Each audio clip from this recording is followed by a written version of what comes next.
Bapak, Ibu, Saudara yang dikasihi oleh Tuhan, salam sejahtera dalam Tuhan Yesus Kristus. Mari kita merenungkan firman Tuhan dari surat 1 Tesalonika pasal 2 ayat 3-7. Demikian firman Tuhan. Sebab nasihat kami tidak lahir dari kesesatan atau dari maksud yang tidak murni dan juga tidak disertai tipu daya. Sebaliknya, karena Allah telah menganggap kami layak untuk mempercayakan Injil kepada kami, karena itulah kami berbicara, bukan untuk menyukakan manusia, melainkan untuk menyukakan Allah yang menguji hati kita. Karena kami tidak pernah bermulut manis, hal itu kamu ketahui, dan tidak pernah mempunyai maksud loba yang tersembunyi, Allah adalah saksi. Juga tidak pernah kami mencari pujian dari manusia, baik dari kamu maupun dari orang-orang lain, sekalipun kami dapat berbuat demikian sebagai rasul-rasul Kristus. Tetapi kami berlaku ramah di antara kamu, sama seperti seorang ibu mengasuh dan merawati anaknya. Bapak, Ibu, Saudara yang dikasihi oleh Tuhan, Rasul Paulus memberikan teladan yang sangat indah dalam melayani Tuhan. Rasul Paulus mengajarkan firman Allah dengan sungguh-sungguh. Kesungguhan Rasul Paulus dalam mengajarkan firman Allah nyata. Bagaimana dia mengajarkan kebenaran dan dengan ketulusan. Rasul Paulus mengkhotbahkan kebenaran. Nasihatnya tidak lahir dari kesesatan dan dari maksud yang tidak murni. Paulus juga tulus. Tidak ada tipu daya dan maksud jahat dalam pengajarannya. Dalam 2 Korintus pasal 4 ayat yang kedua dia menuliskan, tetapi kami menolak segala perbuatan tersembunyi yang memalukan. Kami tidak berlaku licik dan tidak memalsukan firman Allah.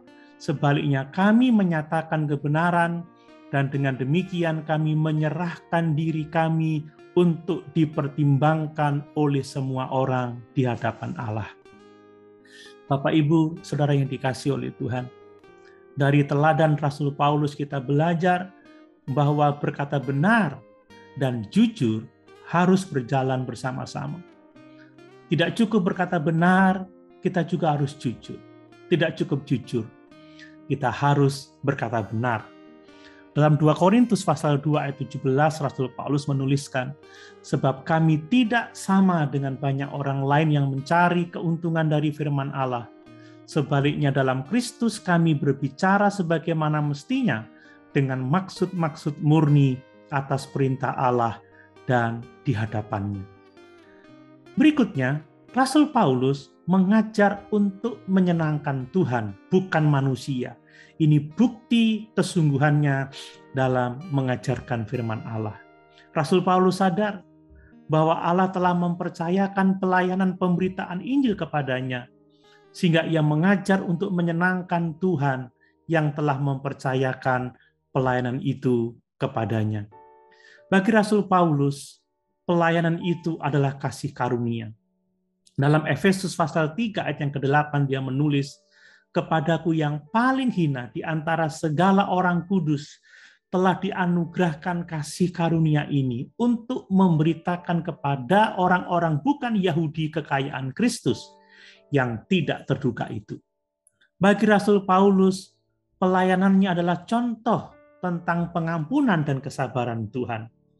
Dalam 1 Timotius 1 ayat 12-16 dia menulis, aku bersyukur kepada Dia yang menguatkan aku, yaitu Kristus Yesus Tuhan kita, karena Ia menganggap aku setia dan mempercayakan pelayanan ini kepadaku. Dan aku yang tadinya seorang penghujat dan seorang penganiaya dan seorang ganas, tetapi aku telah dikasihaninya, karena semuanya itu telah kulakukan tanpa pengetahuan, yaitu di luar iman. Malah kasih karunia Tuhan kita itu telah dikaruniakan dengan limpahnya kepadaku dengan iman dan kasih dalam Kristus Yesus. Perkataan ini benar dan patut diterima sepenuhnya. Kristus Yesus datang ke dunia untuk menyelamatkan orang berdosa. Dan di antara mereka, akulah yang paling berdosa. Tetapi justru karena itu aku dikasihani, agar dalam diriku ini sebagai orang yang paling berdosa, Yesus Kristus menunjukkan seluruh kesabarannya. Dengan demikian aku menjadi contoh bagi mereka yang kemudian percaya kepadanya dan mendapat hidup yang kekal. Itulah sebabnya Rasul Paulus harus menyenangkan Tuhan dalam pelayanannya, bukan manusia. Dalam Ibrani pasal 4 ayat yang ke-13 dituliskan, dan tidak ada suatu makhluk pun yang tersembunyi di hadapannya, sebab segala sesuatu telanjang dan terbuka di depan mata Dia, yang kepadanya kita harus memberikan pertanggungan jawab. Itu sebabnya kita tidak bisa bersembunyi setelah melakukan hal-hal yang tidak menyenangkan Dia. Kemudian Rasul Paulus, oleh karena dia ingin menyenangkan Tuhan, bukan manusia, dia telah menjadi pelayan Kristus yang sejati. Dalam Galatia 1 ayat yang ke-10 dia menuliskan, jadi bagaimana sekarang? Adakah ku cari kesukaan manusia atau kesukaan Allah? Adakah ku coba berkenan kepada manusia? Sekiranya aku masih mau mencoba berkenan kepada manusia, maka aku bukanlah hamba Kristus. Yang berikutnya, Rasul Paulus tidak bermulut manis dan tidak bermaksud loba. Perhatikan bahwa Paulus tidak bermulut manis untuk memikat orang dan untuk mendapatkan pengikut. Ingat, menjilat itu berbahaya. Dalam Amsal pasal 29 ayat yang kelima dituliskan, orang yang menjilat sesamanya membentangkan jerat di depan kakinya. Bermulut manis adalah jalan yang dipakai oleh guru-guru palsu untuk menyesatkan. Dalam 2 Petrus pasal 2 ayat yang ke-18 dituliskan, sebab mereka mengucapkan kata-kata yang congkak dan hampa dan mempergunakan hawa nafsu cabul untuk memikat orang-orang yang baru saja melepaskan diri dari mereka yang hidup dalam kesesatan. Rasul Paulus tidak mencari keuntungan dalam pelayanannya. Dalam Kisah Para Rasul 20 ayat 33 dituliskan, perak atau emas atau pakaian tidak pernah aku ingini dari siapapun juga. Dalam 2 Korintus pasal 11 ayat yang ke-9 dituliskan, dan ketika aku dalam kekurangan di tengah-tengah kamu, aku tidak menyusahkan seorang pun, sebab apa yang kurang padaku dicukupkan oleh saudara-saudara yang datang dari Makedonia. Dalam segala hal aku menjaga diriku, supaya jangan menjadi beban bagi kamu, dan aku akan tetap berbuat demikian. Dalam 2 Korintus pasal 12 ayat yang ke-17 Rasul Paulus menuliskan, jadi pernahkah aku mengambil untung daripada kamu oleh seorang dari antara mereka yang kuutus kepada kamu? Bapak, Ibu, saudara yang dikasihi oleh Tuhan.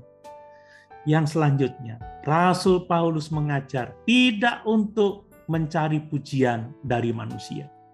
Sesungguhnya mudah bagi Rasul Paulus untuk mencari pujian dari manusia, sebab ia adalah Rasul Tuhan Yesus Kristus.